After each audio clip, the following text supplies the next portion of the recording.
Hello friends, welcome to my YouTube platform. This is me Bhavna Singh. आज हम आपके लिए मद्रास हाई कोर्ट का रीसेंट जजमेंट लेके आए हैं, जिसमें उन्होंने फ़ोन टैपिंग से रिलेटेड कुछ बातें कही हैं। आइए जानते हैं फर्दर केस। एक्चुअल में इसमें हुआ क्या था कि PIL फाइल हुई थी और उसके बाद जो है हाई कोर्ट ने ये जजमेंट दिया है उसके बेसिस पे। क्या फ़ोन टैपिंग आप कर सकते हैं, और अगर कर सकते हैं तो कौन से ग्राउंड्स पे कर सकते हैं, ये लीगल है या इलीगल है, आइए फर्दर जानते हैं। फ़ोन टैपिंग, कोई अगर बात कर रहा है फ़ोन पे तो उसकी बातें छुप के रिकॉर्ड करना या सीक्रेटली उसको सुनना, इसको कहते हैं टैपिंग ऑफ द फ़ोन। वो चाहे घर पे बात कर रहे हो चाहे ऑफिस में बात कर रहे हो, अगर आप उसको रिकॉर्ड कर रहे हैं ये गलत है। टैपिंग का मतलब होता है कि थर्ड पार्टी आपकी बातें सुन रही है और ये सीक्रेटली किया जाता है। ये कौन से ग्राउंड्स पे मतलब आप कर सकते हैं, कैसे सर्कमस्टांसेस होंगे जब ये परमिसिबल है, और अगर परमिसिबल है तो किसकी परमिशन की ज़रूरत पड़ेगी। आर्टिकल 21 ऑफ इंडियन कॉन्स्टिट्यूशन जो कि राइट टू प्राइवेसी की बात करता है, right to life and personal liberty की बात करता है। अगर आप किसी का फ़ोन टैप कर रहे हैं तो ये इस राइट का इन्फ्रिंज कर रहा है, मतलब इसको वॉयलेट कर रहा है। आप किसी की राइट टू प्राइवेसी का हनन नहीं कर सकते। ये एक फंडामेंटल राइट है जिसके लिए आप रिट भी फाइल कर सकते हैं जो विक्टिम है। फर्दर ये कुछ एजेंसी करवा सकती हैं, जैसे लॉ इन्फोर्समेंट एजेंसी है, CBI है, रॉ है, या IB यानी इंटेलिजेंस ब्यूरो। लेकिन उनको भी परमिशन की ज़रूरत पड़ेगी, उनको भी रीज़न देना पड़ेगा कि टैपिंग ऑफ द फ़ोन क्यों मैंडेटरी है। ये आर्बिट्री तरीके से तो नहीं हो रहा है।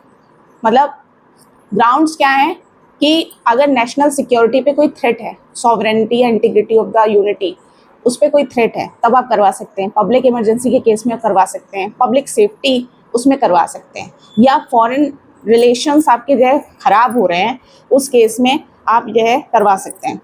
अदरवाइज आपके पास अथॉरिटी नहीं है, और ये आप करवा सकते हैं विद ड्यू परमिशन। आपको ऑथराइजेशन लेना पड़ेगा तो home secretary of the concern state, whether it is central और स्टेट गवर्नमेंट।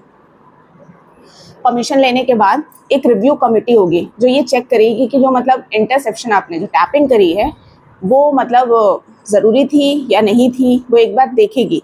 और उसके बाद जो रिकॉर्ड होंगे, जो डॉक्यूमेंट्स होंगे, जो भी किसी भी फॉर्म में होगा उसको डिस्ट्रॉय कर देना चाहिए, अदरवाइज उसका मिसयूज़ होता है।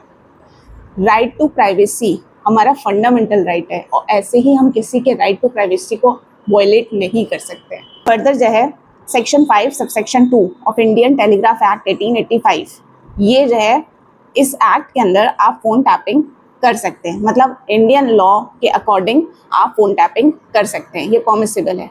बट कुछ सर्कमस्टांसेस है, कुछ कंडीशंस है, जैसे कि हम आपको प्रीवियसली बता चुके हैं कि in case of national security, in case of public emergency, public safety, और या कोई थ्रेट है to the sovereignty and integrity of India, या फॉरेन रिलेशंस को मेंटेन करने के लिए, या उसको जो है फ्रेंडली रिलेशंस बनाने के लिए, अगर बहुत ज़्यादा नीड है तब आप इसका यूज़ कर सकते हैं। कुछ अथॉरिटी हैं वो इसका यूज़ कर सकती हैं, लेकिन उसके लिए आपको परमिशन लेनी पड़ेगी।